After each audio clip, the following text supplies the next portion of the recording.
जहां के इंसाफ की खास मुलाकात में हमारे साथ गढ़चिरौली एसपी नीलोत्पल जी है। नीलोत्पल से हम जानेंगे कि जिस तरीके से नक्सलवाद के खिलाफ जो काम कर रही है, ऑपरेशन मुसलसल पुलिस कर रही है और बड़ी कामयाबी जो है मिली है। अभी कई नक्सलियों ने जो है सरेंडर किया है, उस ताल्लुक से बताया कि क्या है तफसील पूरी।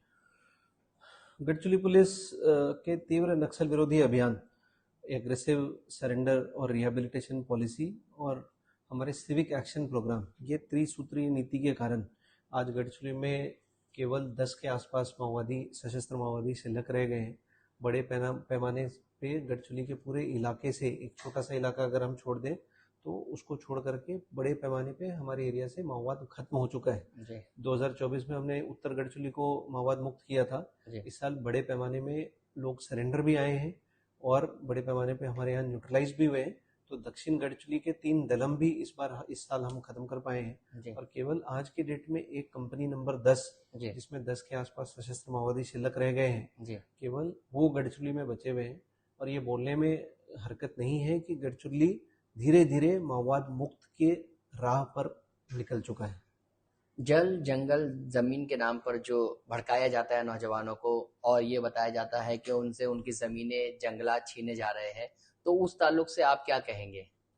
उसको लेकर के हमारी एक प्रोपागंडा सेल है जो माओवादियों की ये जो फेक प्रोपागंडा है या फेक नैरेटिव है उसको काउंटर करने के लिए काम करती है। जी फोटोज, वीडियोस और लोगों के बीच में जाकर के हम एक्चुअल में माओवाद से क्या लोगों को नुकसान हो रहा है और किस तरह सरकार उनके लिए क्या क्या काम कर रही है, ये सभी चीज़ें हम लोगों तक पहुंचाते हैं।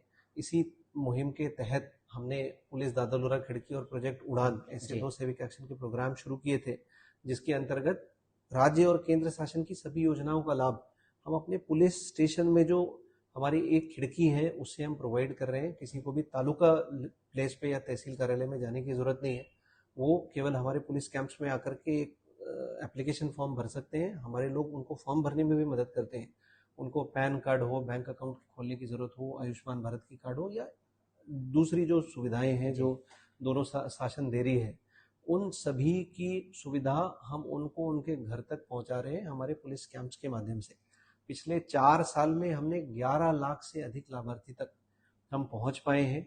इसके अलावा हमने 73 जगहों पर नए लाइब्रेरी शुरू किए हैं। एक गांव एक वाचनालय, इस कंसेप्ट के तहत 2023 में हमने पहली लाइब्रेरी खोली थी। इस साल 10 दिन पहले हमने 73वीं लाइब्रेरी वांगेतुरी में खोली है और इसमें लगभग 8,000 विद्यार्थी इसमें अभी शिक्षा ले रहे हैं। 200 से अधिक विद्यार्थियों का अलग अलग सरकारी विभागों में नौकरी भी लगी है। और ये सभी एक्टिविटीज के कारण पिछले 4.5 वर्ष में गढ़चिरौली का एक भी तरुण युवा वर्ग माओवाद संगठनों में भर्ती नहीं हुआ। तो ये जो पूरा जल जंगल जमीन को लेकर के लोगों को ये मिसगाइड कर रहे थे, वो इनका पूरा जनाधार हमें पिछले 2-3 वर्षों से गढ़चिरौली में खत्म होता हुआ दिख रहा है। नहीं, जिस तरीके से बात की जाए कि पुलिस पर भी इल्जाम लगते हैं, आरोप लगते हैं कि वो माओवादी के नाम पर जो है आम लोगों पर फायरिंग करती है, फर्जी एनकाउंटर का आरोप लगता है, उस ताल्लुक से आप क्या जवाब देंगे?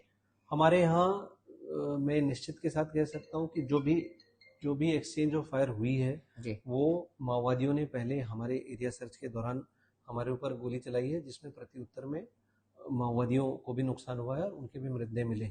इस लड़ाई में इस वर्ष हमारा एक C60 का जवान शहीद हो गया है और जितने भी माओवादियों के मृतदेह हमें मिले हैं वो सभी माओवादी हमारे ऑफिशियल रिकॉर्ड पे आर्म्ड माओविस्ट करके थे और सभी मृतदेह के साथ हमें एक सशस्त्र या तो ऑटोमेटिक वेपन या नहीं तो उनकी सिंगल शॉट राइफल या 12 बोर की राइफल, ऐसे हथियार भी हमने जब्त किए, जो दिखाता है कि गढ़चिरौली पुलिस ने किसी भी आम व्यक्ति के साथ इस माओवाद विरुद्ध लड़ाई में कोई भी प्रकार का अन्याय नहीं किया और इस तरह की कोई भी एलिगेशन आज तक गढ़चिरौली पुलिस के खिलाफ कहीं पे भी दर्ज नहीं। ज्यादातर सरेंडर पॉलिसी का जो फायदा है वो बुजुर्ग माओवादी ले रहे हैं। जिस तरह से देखा हमने, जो 70 साल के हैं, 60 साल के हैं, जो रिटायर एज के लोग हैं, तो इस बारे में आप क्या कहेंगे कि जो पॉलिसी है जिस तरीके से बनाई गई है कि नौजवान जो है वो कौमी धारा में लाया जाए, मेन स्ट्रीम में लाया जाए, तो बुजुर्ग जो रिटायर हो चुके हैं वहां से ज्यादातर सरेंडर में ऐसे लोगों को देखा गया है?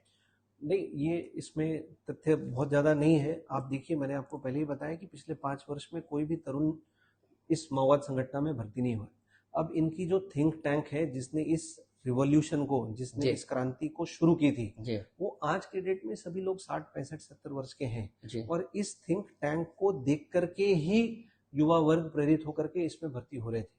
अगर ये थिंक टैंक्स ही हमारे पास सरेंडर होने के लिए आ रहे हैं तो उससे एक छोटे प्लेटून मेंबर रैंक के किसी माओवादी के सरेंडर करने से उतना इम्पैक्ट नहीं होता है जो एक बड़े सीनियर DKZCM या पोलित ब्यूरो मेंबर या सेंट्रल कमेटी मेंबर के सरेंडर होने से होता है।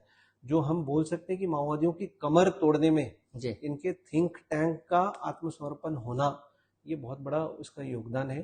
तो और यही कारण है कि जिस तरह से इनके थिंक टैंक सरेंडर हो रहे हैं, सीनियर कैडर सरेंडर हो रहे हैं, तो उसके कारण भी युवा वर्ग इनकी तरफ आकर्षित नहीं हो। जिस तरीके से बताया कि सरेंडर ज्यादा हो रहे हैं और आपने कहा कि बुजुर्ग नहीं बल्कि थिंक टैंक थे, तो उनको भी अभी बागी कहा जा रहा है, उन पर भी जो है वीडियोस के जरिए ये बताया जा रहा है कि उन्होंने गद्दारी की है, तो इस बारे में क्या कहेंगे? ये माओवादी संगठन में जो बचे हुए कैडर्स हैं उनकी एक फेक प्रोपेगेंडा है, फेक नैरेटिव है। जो बचे हुए कैडर्स हैं उनको वो सरेंडर होने के लिए आगे नहीं जाए, आत्मसमर्पित होने के लिए आगे नहीं बढ़े, उनको रोकने के लिए ये एक फेक नैरेटिव है। कोई भी गद्दार नहीं है। उन लोगों ने आकर के संविधान को चुना है और संविधान के रास्ते पे चलने के लिए अपनी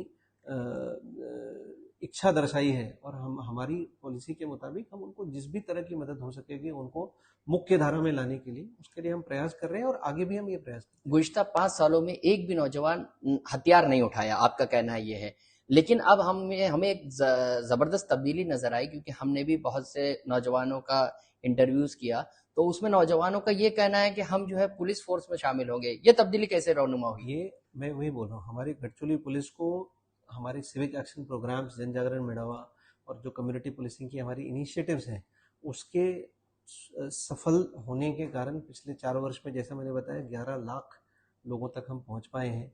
हमने युवा वर्ग को टैप किया, 14,000 लोगों को हमने रोजगार और स्वयं रोजगार की संधि उपलब्ध करा के दी है। तो गढ़चिरौली पुलिस को युवा वर्ग का मन और दिल दोनों जीतने में एक सफलता प्राप्त हुई है, ऐसा मुझे होता हुआ दिख रहा है। पुलिस भर्ती की तैयारी करने वाले वर्ग जो दुर्गम भाग में थे, जिनको उस तरह की ट्रेनिंग फैसिलिटीज नहीं मिल पा रही थी, उनको हम गढ़चिरौली में 2-2 महीने की रेसिडेंशियल कैंप्स ऑर्गेनाइज करके हम ट्रेन करते हैं कि ताकि वो पुलिस भर्ती में जो शहर के बच्चे हैं उनके साथ इक्वली कम्पीट कर पाए। और इसका नतीजा है कि जो लाइब्रेरीज में हमारे बच्चे पढ़ रहे थे या पुलिस भर्ती प्रशिक्षण जिनको हमने दिया है, उसमें से पिछले साल लगभग 2 साल में 1,500 लोगों की भर्ती हमने की है। उसमें से 200 से ज़्यादा ऐसे बच्चे हैं जो हमारी लाइब्रेरीज में पढ़ करके जिन्होंने तैयारी किया है या जिनको हमने पुलिस भर्ती की ट्रेनिंग दी है। तो इनकी पुलिस के प्रति जो रुझान है वो शुरू होने का कारण है कि माओवादियों का खौफ खत्म हो गया है, लोगों को आम जीवन जीने के लिए। तो यानी आप कहेंगे कि रेड टेरर जो था वो पूरा खत्म हो चुका है? मैं पूरा खत्म हो गया ये शब्द यूज नहीं करते हुए कि रेड टेरर के खत्म होने की शुरुआत गढ़चिरौली में हो चुकी है। जिस तरीके से वांगे तुरी की बात करेंगे तो वांगे तुरी में जो हथियार जो होते हैं, जायदाद जिनको इस्तेमाल के तौर पर मीरासी हथियार कहते हैं उसको, तो वो तक जो है कुछ लोगों ने सरेंडर किए, आपके यहाँ लाकर दिए हैं, तो वो कैसे मुमकिन हो पाया? क्योंकि वो तो प्रोफेशनली उनके शिकार के लिए इस्तेमाल करते थे। वो जो भरमार बंदूक है वो गढ़चिरौली के ट्राइबल ट्रेडिशन का, ट्राइबल कल्चर का पार्ट रहा है। पूर्वज उनके शिकार के लिए यूज करते थे। आपको भी पता है कि फॉरेस्ट एरियाज में शिकार करना प्रतिबंधित है, तो वो सब हथियार उनके घर पे रखी हुई थी। उन हथियारों का मिसयूज आगे चल करके कोई करे नहीं, इसके लिए हमने सभी से अपील किया है पिछले 2 साल से कि जो भी हथियार उनके पास रखे हुए हैं वो खुद ला करके जमा करें। इसके तहत ही वांगीतुरी में 26 हथियार, 26 भरमार बंदूक और 12 बैरल, ऐसे 38 हथियार और उसके पुर्जे लोगों ने, आम गांव करी ने ला करके पुलिस में जमा किए। और इस अपील को लोगों ने इतना प्रतिसाद दिया है कि पिछले 3 वर्षों में लगभग 200 से ज्यादा भरमार खुद से ला करके इन्होंने गढ़चिरौली पुलिस को स्वाधीन किया। गढ़चिरौली पुलिस इसके अलावा भी बहुत सारे काम कर रही है, जैसे कि चरस के खिलाफ कार्रवाई, हाथ भट्टी के खिलाफ कार्रवाई, तो अब तक इसमें कितने जगहों पर कार्रवाई की गई और क्या नतीजा बरामद हुआ? बड़े पैमाने पे हमारे यहाँ दारूबंदी जिले होने के कारण दारू की वाहतुक की शक्यता रहती है। उस पर हम we are taking a very tough measure, उसको क्रैकडाउन किया है हमने। लगभग 12 करोड़ रुपए की मुद्देमाल गाड़ी से हमने इस साल अलग अलग गुने में जब्त किया है। लगभग 2000 के आसपास दारू बंदी अधिनियम के अंतर्गत हमने गुना दाखिल किया है। चरस की या गांजे की प्रमाण गढ़चिरौली में कंजम्पशन की नहीं है, बट गढ़चिरौली खेती भी होती है, ट्रांजिट रूट की तरह यूज होता है कि गढ़चिरौली के रूट से शहरी इलाकों में गांजा जाने की प्रमाण हमें दिखी है। उसके ऊपर भी हमने क्रैकडाउन किया है। जो बसेस, प्राइवेट बसेस चलती हैं जी। या प्राइवेट ऑपरेटर्स हैं, उनके बसेस में हो रही गांजे की वाहतूक पे भी हमने क्रैकडाउन किया है। यानी नार्को टेररिज्म को रोकने के लिए जो है। नार्को टेररिज्म तो मैं नहीं बोलूंगा, बट नार्कोटिक्स की जो ट्रांसपोर्टेशन हो रही थी जी। उसको रोकने में भी गढ़चिरौली पुलिस को बहुत हद तक सफलता मिली। अभी जिस तरीके से काम कर रहे हैं आप लोग, तो कितने लोगों ने अब तक सरेंडर किया है और कितने जो है पुलिस पर एतमाद जता चुके हैं? पिछले 3 वर्षों का अगर हम आंकड़ा देखें तो हमने 43 माओवादियों को मार गिराया है जी। 120 के आसपास लोगों को हमने अरेस्ट किया है और 126 माओवादियों ने आत्मसमर्पण किया है। उसमें से पिछले 1 वर्ष में ही 1 जनवरी 2024 को 100 कैडर्स हमारे पास बचे थे, जो आज के डेट में 10 के आसपास है, और 126 कैडर्स ने हमारे पास आत्मसमर्पण किया है। तो जो ग्राउंड पे जो इनके फुट सोल्जर्स थे वो कम होते हुए दिख रहे हैं और हमारी आउटरीच नए कैंप्स खोलने के कारण डीपेस्ट ऑफ एरियाज में बढ़ती हुई दिख रही है। आपने कई पोर्ट्स पुलिस स्टेशन खोले हैं यहाँ पर, तो किस तरीके से ये मुमकिन हो पाया है ऐसे जंगल के इलाके में जहां पुलिस का पहुंचना मुश्किल था, अब जो है वो आसानी से पुलिस पहुंच रही है, तो किस तरीके से आपने ये इसको अंजाम दिया? नहीं, पहुंचने में अभी भी हमें कठिनाई हुई। पिछले 3 साल में हमने 8 पुलिस कैंप्स खोले हैं, 2000 स्क्वायर किलोमीटर की सिक्योरिटी वैक्यूम हमने कम किया है गढ़चिरौली में। बचे हुए 1000 स्क्वायर किलोमीटर की सिक्योरिटी वैक्यूम को कम करने के लिए हम प्रस्ताव है हमारे आगे कुछ नए आउटपोस्ट खोलने को लेकर के। और इन आउटपोस्ट के आने से जिस जिस एरिया में रोड्स के, मोबाइल टावर्स के काम अड़े हुए थे माओवादियों के डर के कारण, वो सब काम भी हमने शुरू करा करके लिया है।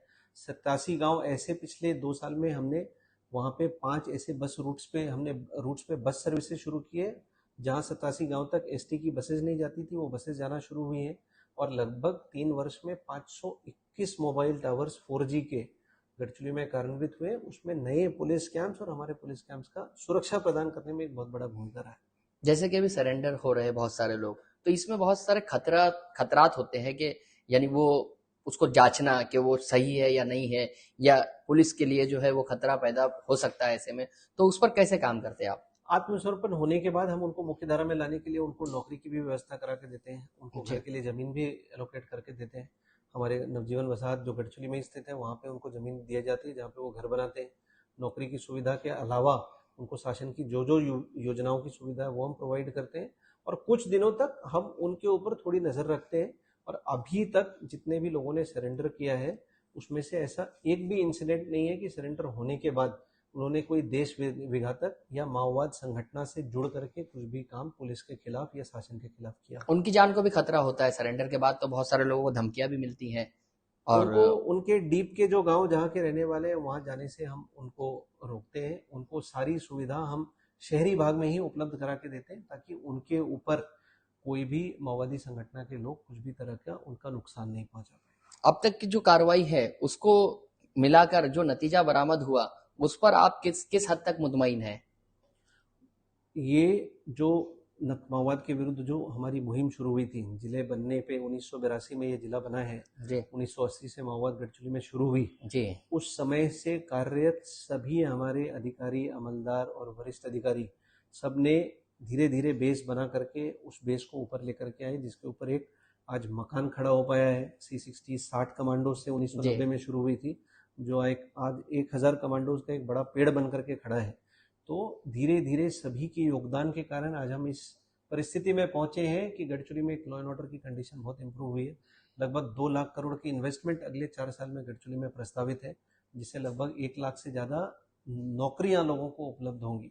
तो ओवरऑल गढ़चिरौली लाल क्रांति से मुक्त होकर के हरित क्रांति की तरफ बढ़ रहा है, ग्रीन स्टील के प्रोडक्शन की तरफ बढ़ रहा है, स्टील सिटी बनने के कगार पे है और उसमें गढ़चिरौली पुलिस ने अपनी एक छोटी सी भूमिका निभाई। नहीं, जिस तरीके से बात करें, अगर आप, बहुत सारे लोगों का ये कहना है कि स्टील क्रांति के नाम पर जो है गांव तबाह किए जा रहे हैं, ऐसे यानी नेरेटिव पैदा किए जा रहे हैं, जंगलात काटे जा रहे हैं, तो इस बारे में आपका क्या कहना है? ऐसा एकदम ही गलत है। ये भी एक फेक प्रोपेगेंडा और नैरेटिव ये तैयार किया गया है।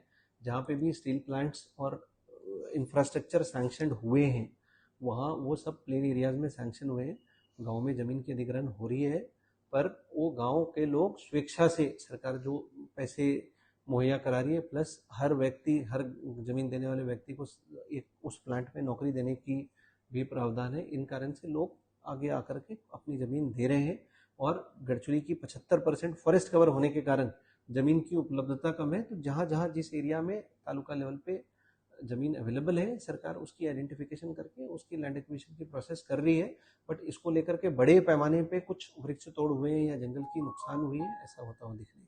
ये थे निलोत्पल जी जो बता रहे थे कि किस तरीके से नक्सलवाद का खात्मा अनकरीब है और कुछ नक्सलवादी अभी भी बाकी है जो जल्द ही या तो मार गिराए जा सकते हैं या सरेंडर कर सकते हैं। जहां के इंसाफ की खास रिपोर्ट।